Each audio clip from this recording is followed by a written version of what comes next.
ખાસ કરીને હું આપ સૌના માધ્યમથી બહેનોને વિનંતી કરવા માંગીશ કે પ્રશ્નો ઘણા બધા છે અને પ્રશ્નોનું નિરાકરણ આવવું પણ જરૂરી છે, એટલે વધુ ને વધુ બહેનો પણ આમાં પાર્ટિસિપેટ કરે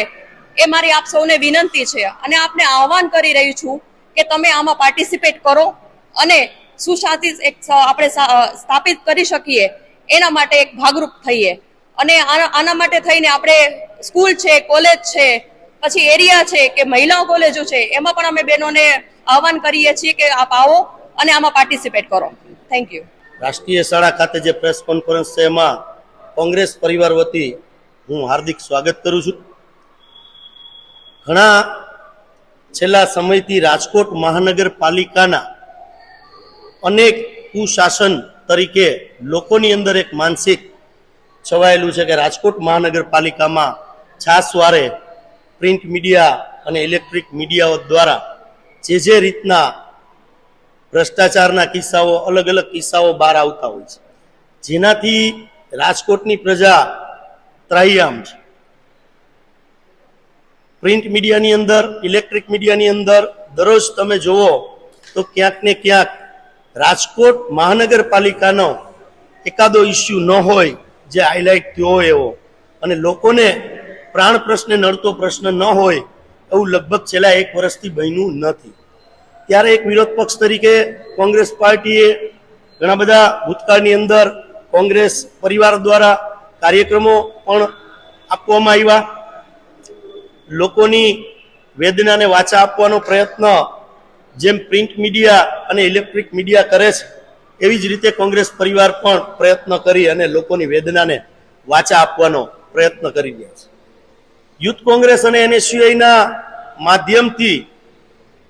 અમારી આખી ટીમ હું અભિનંદન આપીશ રાજકોટ NSUI અને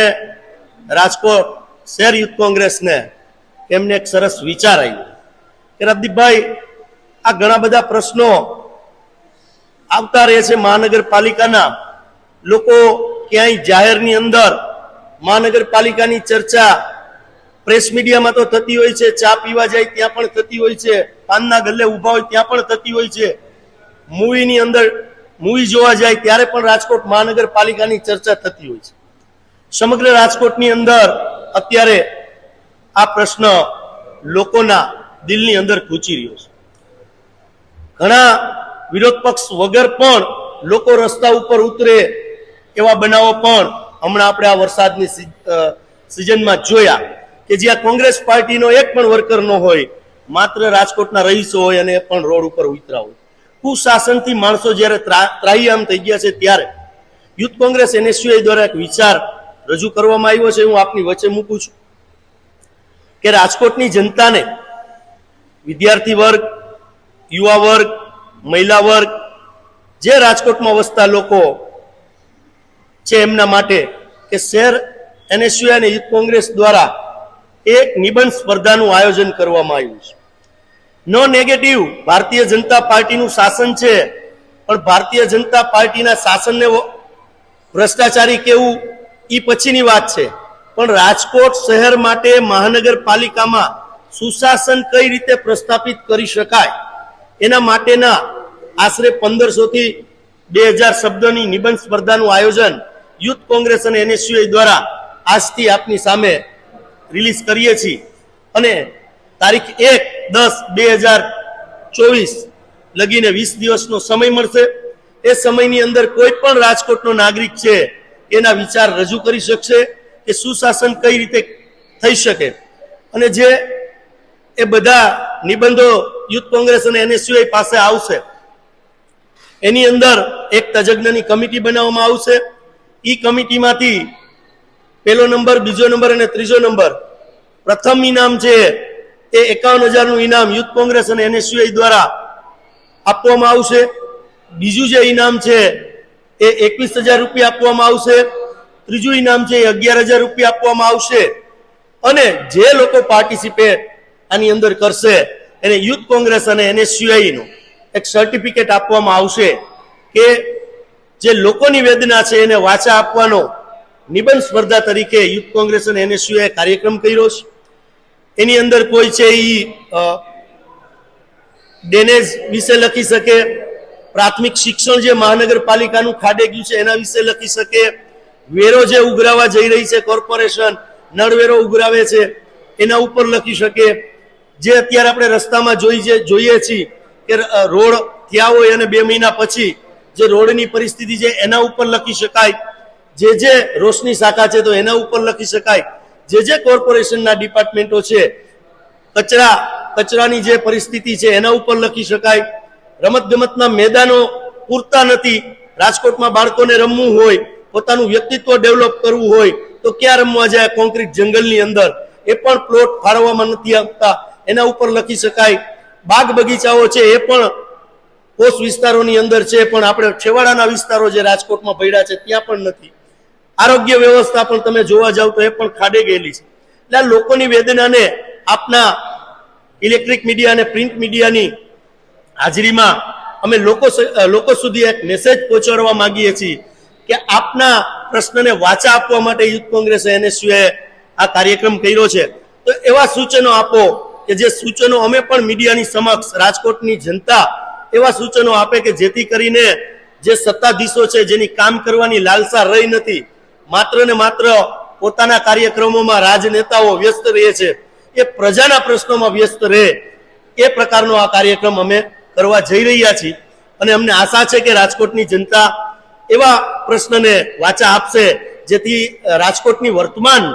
મહાનગરપાલિકા છે એની અંદર સુશાસન લાવી શકાય એવી રાજકોટની પ્રજા અમને સૂચન આપશે અને એવા નિબંધ અમને મળશે એવો 100% અમને વિશ્વાસ છે. આપને કઈ આમાં પ્રશ્ન લગતા હોય તો આપ પૂછી શકો છો. નિબંધ સ્પર્ધા છે એ મેં આપને જે અત્યારે અહીંથી રજૂ કરીને જે આપી છે એની અંદર ડોક્ટર યાજ્ઞિક રોડ ઉપર પિંક પોઈન્ટ 302 સ્વામી વિવેકાનંદના પુતળાની સામે 3rd ફ્લોર 3જા માળે સવારે 10 થી સાંજના 6 સુધી રૂબરૂ પણ આપી શકશે, રજીસ્ટર એડીથી પણ આપી શકશે અને કુરિયર મારફતથી આપી શકશે. જે આજે રાજકોટ શહેર યુવક કોંગ્રેસ અને NSUI દ્વારા જે નિબંધ સ્પર્ધાનું લોન્ચિંગ કરવામાં આવ્યું છે અને જે ભ્રષ્ટાચારનું ઘર બની ગયેલું રાજકોટ મહાનગરપાલિકા કે છેલ્લા ઘણા સમયથી આમાં દિવસે ને દિવસે ભ્રષ્ટાચારો ખુલતા જાય છે, ત્યારે જે આજે નિબંધ સ્પર્ધાનું આયોજન કરવામાં આવ્યું છે, આ નિબંધ સ્પર્ધામાં ક્યાંક વિદ્યાર્થીઓ પણ આ ભ્રષ્ટાચારનો ભોગ એ ભૂતકાળમાં બની ગયેલા છે અને અત્યારે ભવિષ્યમાં પણ એ ભ્રષ્ટાચારનો ભોગ બનવાના છે. ત્યારે NSUI ની ટીમ દ્વારા જે આ આયોજન કરવામાં આવ્યું છે એને કોલેજ કેમ્પસીસમાં વિદ્યાર્થીઓને કે ભાઈ આપણે જોવા જઈએ તો તાજેતરમાં જ જે આ મહાનગરપાલિકા દ્વારા વિદ્યાર્થીઓ સાથે પણ ભ્રષ્ટાચાર કરવામાં આવ્યો હતો, એમાં આપણે યુનિવર્સિટીનો પ્રશ્ન લઈ લઈએ તો યુનિવર્સિટીની જે શિક્ષણ હેતુની જગ્યા છે એ ક્યાંક ભ્રષ્ટાચાર કરી થોડાક પૈસા માટે થઈ અને રાજકોટ મહાનગરપાલિકા દ્વારા બિલ્ડરને પણ પધરાવી દેવામાં આવી હતી. એમાં પણ વિદ્યાર્થીઓ ક્યાંક આ ભ્રષ્ટાચારનો ભોગ બન્યા હતા અને જે ડેઇલી રૂટીન જે સિટી બસો ચાલે છે, આ સિટી બસોમાં પણ વિદ્યાર્થીઓ જ્યારે ભણવા જાય છે ત્યારે ગર્લ્સ હોય કે બોયઝ હોય એને પણ ખૂબ જ હાલાકીનો સામનો કરવો પડે છે અને ટિકિટમાં પણ ક્યાંક લોચા કરવાનું કામ આ મહાનગરપાલિકા કરી રહી છે. ખાસ કરીને મહાનગરપાલિકામાં ચાલતી સ્કૂલો છે કે જે જીવતા બોમ્બ કહી શકાય કે ભૂતકાળમાં ઘણા બધી જે ફાયર એનઓસી ના હોવાના કારણે અને ફાયર ઇક્વિપમેન્ટ ના હોવાના કારણે ઘણા બનાવો બન્યા. આપણા રાજકોટમાં પણ TRP ગેમ ઝોનની ઘટના બની હતી, ઘણા લોકોના જીવ ગયા હતા અને સુરતમાં પણ તક્ષશિલા કાંડ બન્યો હતો, એમાં પણ ફાયર એનઓસી ના હોવાના કારણે આગ લાગવાથી 45 માસૂમ બાળકોના જીવ ગયા હતા. તો રાજકોટમાં પણ ક્યાંક મહાનગરપાલિકાની મીઠી નજર હેઠળ ઘણી સ્કૂલો એવી છે કે એની પાસે ફાયર એનઓસી નથી અથવા તો ફાયરના સાધનો નથી અને ક્યાંક વિદ્યાર્થીઓના જીવને જોખમમાં મૂકી અને એજ્યુકેશન આપવામાં આવે છે. એના માટે પણ વિદ્યાર્થીઓ એ નિબંધ દ્વારા જે ભ્રષ્ટાચાર થઈ રહ્યો છે મહાનગરપાલિકાનો, એ આમાં વધારેમાં વધારે વિદ્યાર્થીઓ ભાગ લઈ અને એ અમારી સુધી તે પોતાના વિચારો પહોંચાડી શકે છે. અને આહવાન પણ કરું છું વિદ્યાર્થીઓને કે વધારેમાં વધારે વિદ્યાર્થીઓ આ સ્પર્ધામાં ભાગ લે, એ જ આ પ્રેસ મીડિયાના માધ્યમથી હું વિદ્યાર્થીઓને કહેવા માંગુ છું. પૂર્વ રાજકોટ NSUI રાજકોટ યુથ કોંગ્રેસ ના પ્રમુખ, પ્રદેશ કોંગ્રેસ સમિતિના મંત્રી, યુનિવર્સિટીના senate member doctor Rajdeepsinh Jadeja, અમારા ગુજરાત NSUI ના પ્રમુખ ભાઈ શ્રી નરેન્દ્ર સોલંકી, અમારા રાજકોટ શહેર યુવક કોંગ્રેસના પૂર્વ પ્રમુખ ભાઈ નીતિનભાઈ ભંડેરી, સુપર શક્તિના ગુજરાતના ચેરમેન વૈશાલીબેન શિંદે, રાજકોટ શહેર યુવક કોંગ્રેસના પ્રમુખ હરપાલસિંહ જાડેજા, NSUIના પ્રદેશના આગેવાન અંકિતભાઈ સોંદરવા, રાજકોટ NSUIના અધ્યક્ષ ગુજરાતસિંહ રાણા તથા આગેવાનો અને આપ સૌ ઇલેક્ટ્રોનિક મીડિયા, પ્રેસ મીડિયાના મિત્રો, પહેલા તો આપ સૌ આ પ્રેસ કોન્ફરન્સની અંદર પધાર્યા તે બદલ હું રાજકોટ NSUI અને યુવક કોંગ્રેસ દ્વારા આપનું સ્વાગત કરું છું. રાજકોટના પ્રાણ પ્રશ્ને આજની એક અગત્યની પ્રેસ કોન્ફરન્સમાં